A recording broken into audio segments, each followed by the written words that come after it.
I'm Brandi Lewis. I'm a dual title PhD in art education and women's gender and sexuality studies. And if I can get this to move forward, there we go. I'm going to present my teaching and my research. So the ways that sustainability sort of intersects in my practice, just in general, not necessarily one route or the other.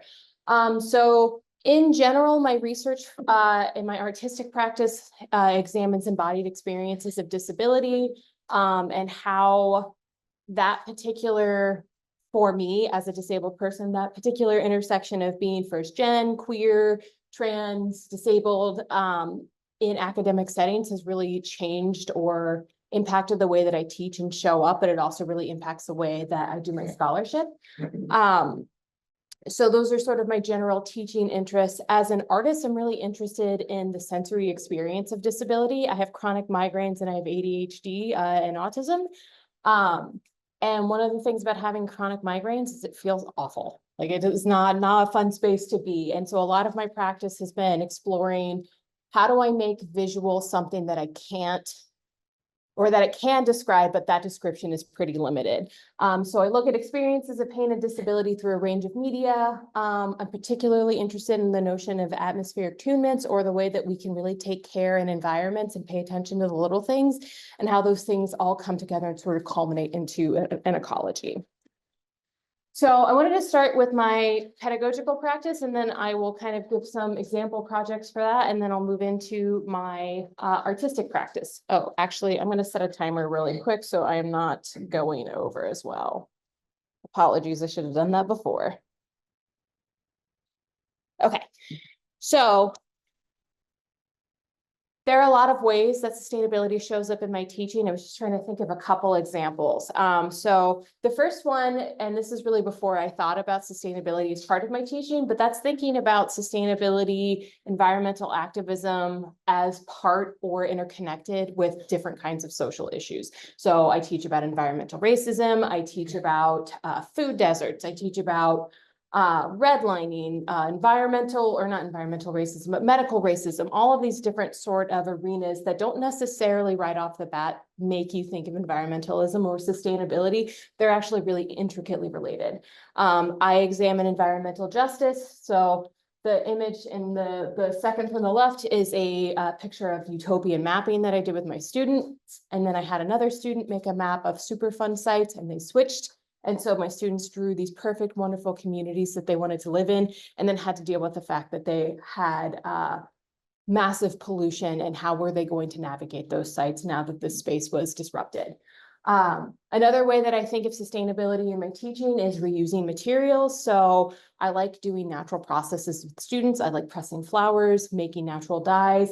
The image in the middle is an anthrotype dye, or an anthrotype, which is a natural form of photography, which is using, I think that one's turmeric and alcohol. You leave it out in the sun bleaches the paper, and then you get a really pretty print afterwards. So another part of sustainability in my teaching is that sustainable materials are often affordable materials.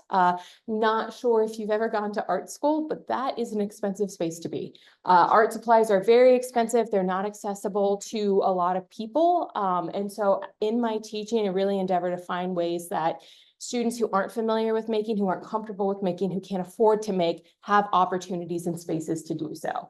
Another part of that practice is utilizing waste. So showing students that things that we traditionally think of as trash can actually be materiality for making, for having a new life, and also being mindful of what they're producing, what is waste.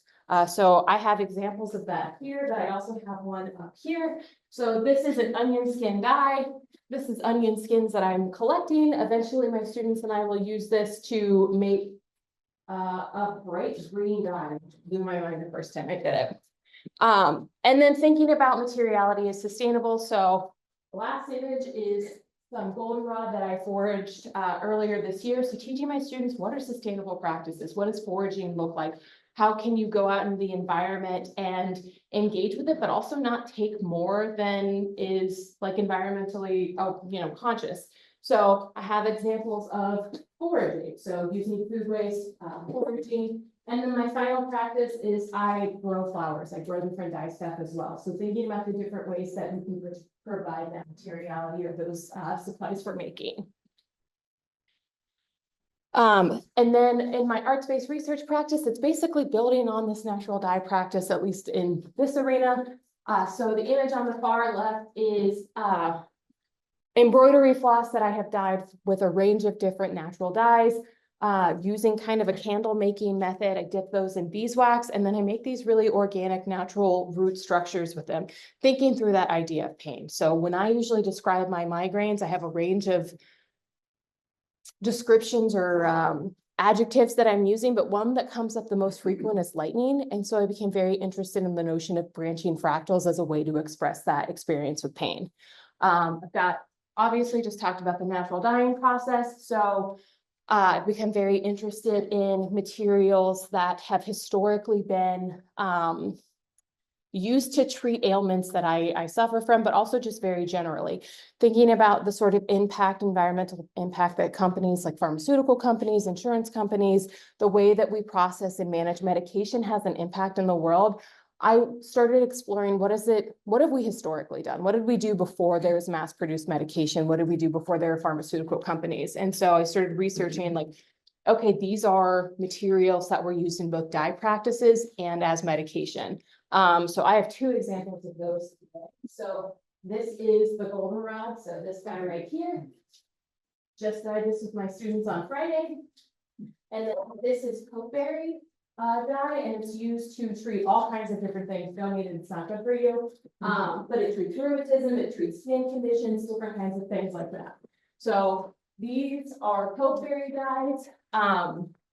And the yellow one, again, is goldenrod, which has historically been used to treat a lot of things, but one of them is headaches.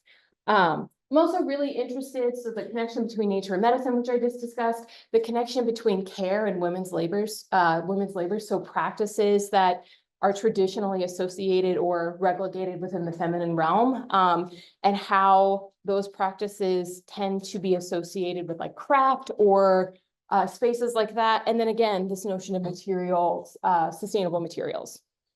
So as I was saying earlier, in thinking about my my pedagogical strategies, when I'm thinking about environmentalism, I'm really trying to connect students with, I'm primarily a social justice scholar. Those are the arenas that I'm thinking in. So I'm trying to have students make connections to things that they don't necessarily think of sustainable or environmentalism, such as housing crises, food deserts, the massive climate impact of things like war. One of my goals is to foster interdependent mindedness. So this is a major aspect within disability studies, but it's also a major aspect within eco-criticism and environmentalism, right? So the ways that we rely on each other, the ways that we rely on the environment and how those things are interconnected.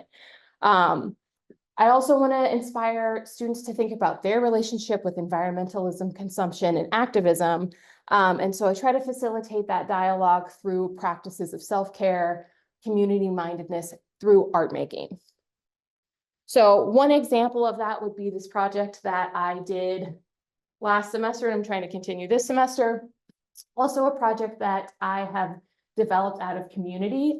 So the image on the far left is two different dyes that we made, which it's just an example here. You can kind of see some of the colors. You're also welcome to come grab any of this stuff, or if you want to pass it around, whichever. This is avocado dye. This is red onion or purple onion dye. In this practice, I have students reuse materials that are around their home. So we made cardboard looms and did weavings for those. Part of this project is one, rethinking our relationship with waste, but it's also thinking through sustainable practices in activism and social justice. And so one of the things that I really try to initiate or instigate with this is like thinking about how we take care of ourselves so we can sustainably keep doing the work and moving forward. So students did their own weaving. So that's all of these here. This has been working on it as a class.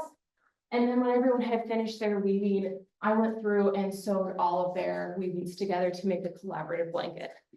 The Faye blanket, she's about this big, but we're working on it. It's a developing idea.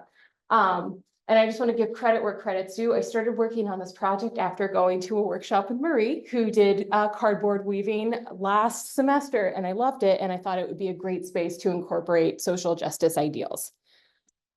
So in terms of my arts-based research, as I discussed earlier, I'm really interested in thinking through the natural world and its relationship to disability. Historically, or in this sort of cultural climate, people with disabilities, queer people, trans people have been narrativized as outside of the environment, as unnatural, as sort of this like disconnect of, you know, disabled people or queer people live in cities, they're not in natural environments. And so one of the things that I want to combat is this idea that disability isn't natural, that queerness isn't natural, but also like we vibe in nature, we have a good time there, we're part of this, we understand the sort of interconnectedness. So that was one aspect. And then, as I mentioned before, this relationship between medication, sustainability, and how people historically have treated their conditions, right? So again, thinking about this notion of women's work in this sort of marginalized space of craft, of women's work, but also healing, right? So when we talk about using something like pokeberries to treat a condition, it's often marginalized as folk medicine or a remedy or holistic and not inside of the actual realm of what we think of as medicine. And I also find that to be a major problem, right? We're very disconnected from the materiality of the things that help cure us. So I'm going to fly through these last things because I am going over time, but I just wanted to show just like a gob of pictures of this process. So the images on the right are marigolds, coreopsis, cosmos that I grew in my dye garden, dried, and then have in front of you here. The second to the left is the goldenrod. Middle right is processing that dye, so applying heat, soaking it overnight, rinsing it out, and then the final product. So that's one portion of my artistic practice. And then the other portion is actually taking it somewhere else. So using that material to make things. So this on the top row is an example of some of my wax-based sculptural practice. So I'm using natural cotton, beeswax, and then making these different structures. On the bottom, again, thinking through connections of disability and health. So this is a blanket that I crocheted using the materials that have historically been used to be a healing material. And then this was an exploration of examining how we process blood tests and go through a thing of diagnosis, again, through this lens of disconnect from nature and materiality. And then that's, I think, what I got.